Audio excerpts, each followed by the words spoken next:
क्या ये सिर्फ एक मिलिट्री ऑपरेशन था? ऑपरेशन सिंदूर क्यों ज़रूरी था?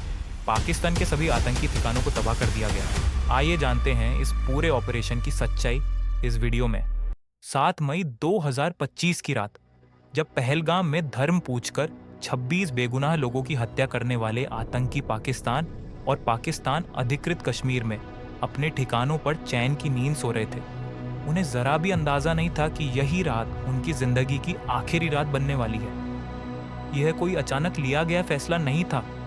यह उस दर्द, उस गुस्से और उस सब्र का नतीजा था जो भारत ने पहलगाम की बैसरण घाटी में बहते खून को देखकर अपने अंदर समेट रखा था। रात करीब 1:05 से लेकर 1:30 के बीच भारत ने एक साथ पाकिस्तान के सियालकोट, मुरीद के, बहावलपुर और पीओके के मुजफ्फराबाद, कोटली और भिंबर में मौजूद लश्कर-ए-तैयबा, जैश-ए-मोहम्मद और हिजबुल मुजाहिदीन के 9 सबसे बड़े और सबसे खतरनाक आतंकी ठिकानों पर सटीक, शांत लेकिन बेहद घातक हमला किया।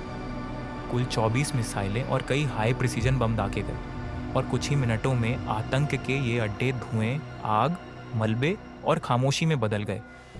इस जवाबी कार्रवाई को नाम दिया गया ऑपरेशन सिंदूर। यह सिर्फ एक मिलिट्री ऑपरेशन नहीं था, यह उन माताओं, बहनों और परिवारों के टूटे हुए भरोसे का जवाब था जिनकी आंखों के सामने पहलगाम में उनके बेटे, पति और भाई सिर्फ इसलिए मार दिए गए क्योंकि वे एक गलत धर्म से ताल्लुक रखते थे। इस कहानी की जड़ें 22 अप्रैल 2025 में छुपी हैं, जब टीआरएफ से जुड़े आतंकियों ने पहलगाम की बैसरण घाटी में घूम रहे पर्यटकों को रोका, उनका धर्म पूछा, हिंदू होने पर गोली मारी, पुरुषों से कलमा पढ़ने को कहा और जो नहीं पढ़ पाए उन्हें वहीं बेरहमी से मौत के घाट उतार दिया गया। 26 बेगुनाह जिंदगियां सिर्फ इसलिए खत्म कर दी गईं क्योंकि उन्होंने अपनी पहचान नहीं छुपाई। ये हमला इसलिए अलग था क्योंकि इस बार आतंकियों ने सिर्फ लोगों को नहीं मारा, उन्होंने इंसानियत, सभ्यता और सहनशीलता तीनों को चुनौती दी थी। हमेशा की तरह पाकिस्तान ने जिम्मेदारी से इनकार किया, कभी आतंकियों को फ्रीडम फाइटर बताया, कभी भारत पर ही सवाल उठाए, लेकिन इस बार भारत ने तय कर लिया था कि जवाब शब्दों से नहीं दिया जाएगा। पहले डिप्लोमेटिक स्तर पर ऐसे फैसले लिए गए जो पहले कभी नहीं लिए गए थे। इंडस वाटर ट्रीटी को सस्पेंड किया गया, अटारी चेक पोस्ट बंद किया गया, वीजा रद्द हुए, पाकिस्तानी सेलिब्रिटीज, मीडिया हाउस और ओटीटी कंटेंट भारत में बैन कर दिए गए। दुनिया को साफ संकेत दे दिया गया कि यह बार सिर्फ निंदा तक सीमित नहीं रहेगी। इसी बीच आतंकियों के खिलाफ एक बड़े सैन्य ऑपरेशन की तैयारी पूरी गंभीरता और गोपनीयता के साथ शुरू हो चुकी थी।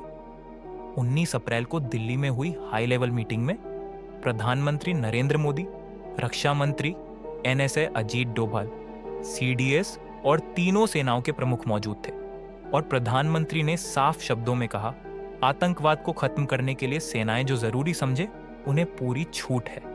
इसके बाद रॉ और एनटीआरओ ने पाकिस्तान और पीओके में मौजूद 21 आतंकी ठिकानों की पहचान की।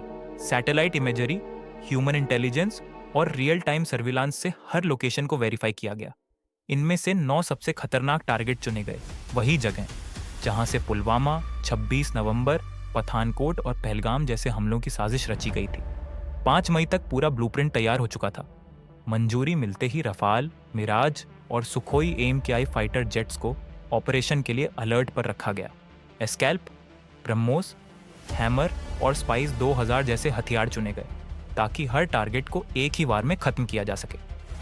6 और 7 मई की दरमियानी रात भारतीय जेट्स भारतीय एयर स्पेस के भीतर रहते हुए अपने अपने टारगेट्स पर लॉक कर चुके थे। रात का सन्नाटा फैल चुका था और उसी सन्नाटे में आतंकियों की किस्मत लिखी जा रही थी। रात 1 बजे के बाद पहला हमला पीओके के मुजफ्फराबाद में लश्कर के सवाई नाला कैंप पर हुआ, वही कैंप जहां से आए आतंकियों ने पहलगाम में कत्लेआम मचाया था। कुछ ही सेकंड में पूरा कैंप आग के गोले में बदल गया। इसके बाद जैश का सैयदना, बिलाल कैंप, गुलपुर, बरनाला और अब्बास कैंप एक के बाद एक तबाह होते चले गए। मिसाइलों की गूंज और धमाकों ने पहाड़ों की खामोशी तोड़ दी। इसके बाद पाकिस्तान के अंदर सियालकोट में जैश और हिजबुल के ठिकानों को निशाना बनाया गया।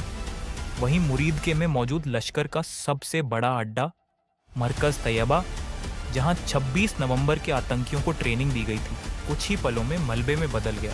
लेकिन सबसे बड़ा और निर्णायक वार बहावलपुर में जैश-ए-मोहम्मद के हेडक्वार्टर मरकज सुभान अल्लाह पर हुआ। यही वह जगह थी जहां से संसद हमला, पठानकोट और पुलवामा जैसे हमलों की साजिश रची गई थी। यहाँ ब्रह्मोस मिसाइल दागी गई और जैश का पूरा स्ट्रक्चर धराशायी हो गया। इस हमले में मसूद अजहर के परिवार के कई सदस्य और उसके टॉप कमांडर मारे गए। कुल मिलाकर सिर्फ 25 मिनट में 9 आतंकी ठिकाने खत्म कर दिए गए और 100 से ज्यादा आतंकियों का अंत हो गया।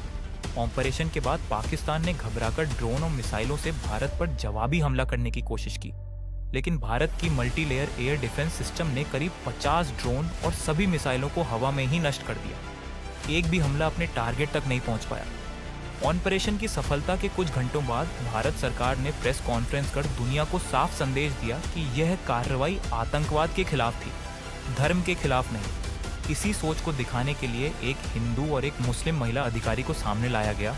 ये सिर्फ एक प्रेस ब्रीफिंग नहीं थी, ये उन आतंकियों को दिया गया जवाब था जिन्होंने कहा था, जाकर सरकार को बता देना।